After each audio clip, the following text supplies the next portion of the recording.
ஒரு யோசிச்சு பாருங்க, தோழர் பப்பா மோகன் அவர்கள் பேசினாங்க. கவின் அப்படிங்கிற ஒரு பையன் வந்து படித்து 1.5 லட்சம் ரூபாய் சம்பளம் வாங்குறான். அந்த குடும்பம் படிச்சிருக்குது, எல்லா வகையிலையும் இந்த கொலை பண்ணவங்க குடும்பத்தை விட உயர்ந்த நிலையில் இருக்குது. ஜாதி ஒன்று தான் பிரச்சனை. டேய், கிட்டத்தட்ட பார்த்தா எல்லா கலரும் ஒரே கலர் தானே. நான் ஏதோ கொஞ்சம் ஏமாந்து கொஞ்சம் கலராக இருக்கிறேன், அவ்வளோதான்.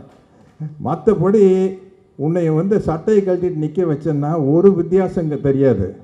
சாஸ்திரத்தில் மொத்தமாக சூத்திரன்னு சொல்லிட்டேன். இதில் என்ன மேலே பெரிய சூத்திரம் சின்ன சூத்திரம்? மொத்தமாகவே சூத்திரம் தான்டா.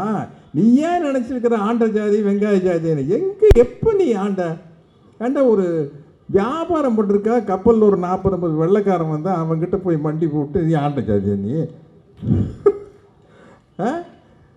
அதனால் வந்து இது வந்து எல்லா வகையிலையும் வந்து இந்த ஜாதிங்கிறது வந்து ஒரு பெரிய அது ஒரு மூளை செலவை செய்யப்பட்ட அது ஒரு நோய். உண்மையிலேயே அதுதான். அதுலேருந்து வெளியே வந்தால் தான் நிம்மதியாக இருக்க முடியும்.